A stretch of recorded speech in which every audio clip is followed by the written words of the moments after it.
संस्थापक आदरणीय कारापुरे महाराज, आमचे मित्र ॲडव्होकेट श्रीखंडे साहेब,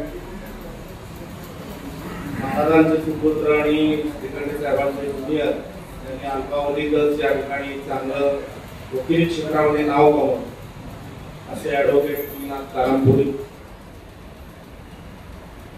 आमच्या गुरूंचे चिरंजीव प्राध्यापक सचिन चौधरी सर, त्यांचे वडील मला इयत्ता 4थीला शिकवायला.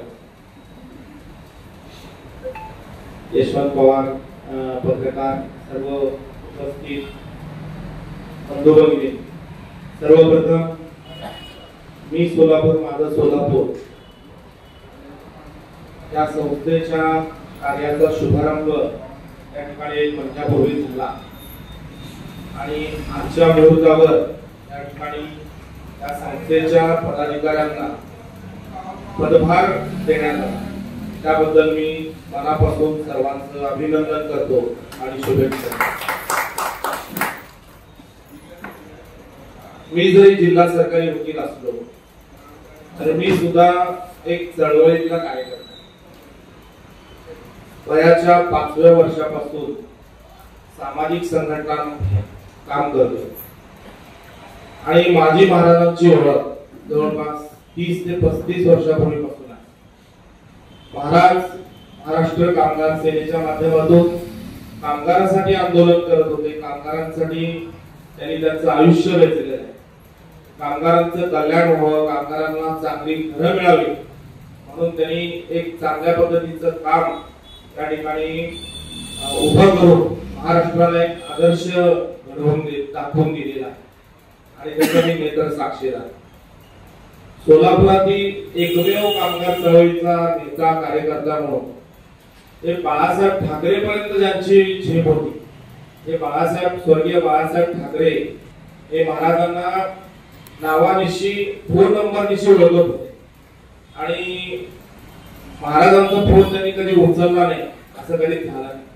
ज्या वेळेला आमच्या अनौपचारिक गप्पा होत होत्या त्यावेळेला सगळ्या गोष्टींचा उहापोह त्या ठिकाणी होत होता आणि त्याच वेळेला महाराजांची कामाची व्याप्ती ही आम्हाला लक्षात आलेली होती. राजकारणामध्ये बरेचसे चढ उतार असतात, परंतु महाराजांनी स्वतःसाठी काहीही न करता निस्वार्थी भावनेने फक्त कामगार आणि कामगारांसाठी या ठिकाणी काम करून कामगारांचं भलं कसं होईल याचा विचार केला आणि त्यांच्या माध्यमातून सोलापुरात एक मोठी घरकुल योजना देखील त्यांनी उभं केली आणि बरेच कामगार लोक, विडी कामगार असतील किंवा इतर कामगार असतील, त्यांना आश्रय त्या ठिकाणी मिळवून दिलेला आहे. त्याबद्दल महाराजांचा आपण टाळ्या वाजवून खरंच अभिनंदन.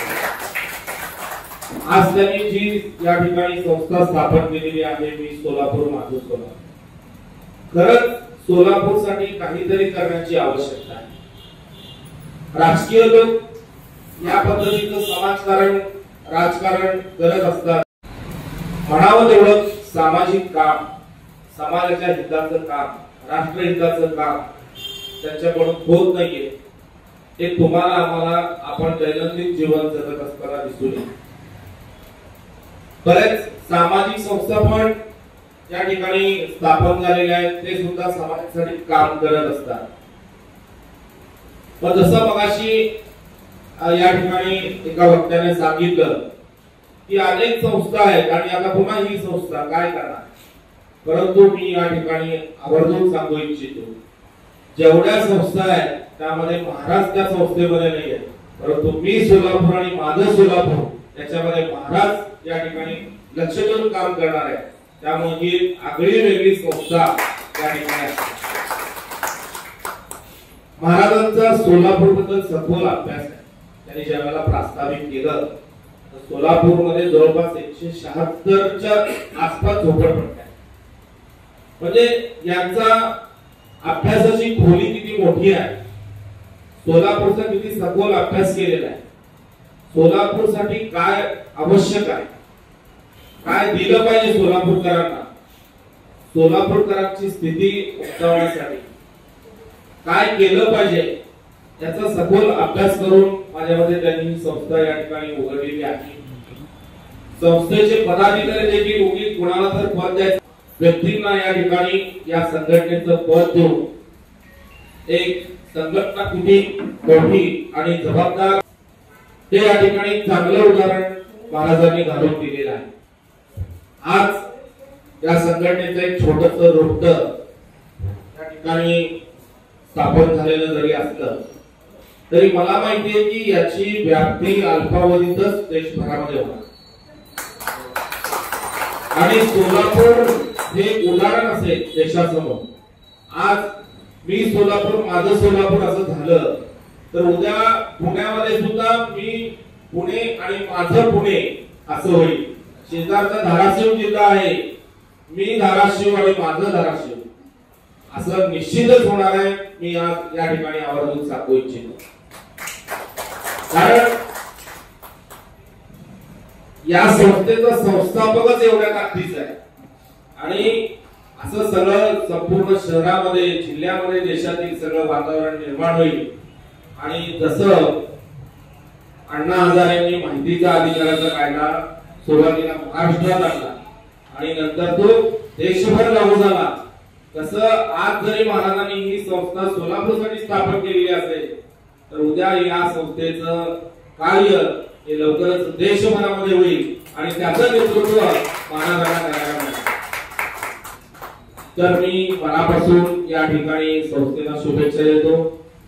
अजून या पत्रकावर जर बघितलं तर रजिस्ट्रेशन झालेलं दिसत नाहीये, तर कायद्यानं संस्थेची नोंदणी आवश्यक असते, तर त्याची नोंदणी तुम्ही रितसर करून घ्यावी. कारण चांगलं काम करत असताना कुठं तर कायद्यामध्ये अडकवून काम कसं बंद पाडता येईल याचा विचार करणारे लोक होते, पण चांगल्या कामाला साथ देणाऱ्या लोकांची संख्या कमी आहे. त्यामुळं महाराजांचे योगायोगाने चिरंजीवी वकील आहेत, त्यांच्या चिरंजीवावर काम करणारे अनेक वकील या ठिकाणी. त्यामुळे तुम्हाला कायदेशीर कोणती अडचण याच्यामध्ये येणार नाही याची मला खात्री आहे. तरी सुद्धा लवकरात लवकर संस्थेची नोंदणी करून घ्यावी आणि जी काही कायद्याची चौकट आहे त्या कायद्याच्या चौकटीत राहून काम करावं. आणि असं काम करत असताना जर कोणतीही अडचण आपल्याला आली, येणारच नाहीये पण आली तरी मी 24 तास तुमच्या मदतीला उभं राहील असं मी या ठिकाणी आश्वासन देतो. मला इथं बोलवलं, माझ्या हस्ते, मी इतका छोटा असताना सुद्धा माझ्या हस्ते या ठिकाणी प्रमाणपत्र देण्याचा कार्यक्रम आयोजित केला, मला सत्कार केला, त्याबद्दल मी सर्वांचे मनापासून आभार व्यक्त करतो. जय हिंद, जय भारत.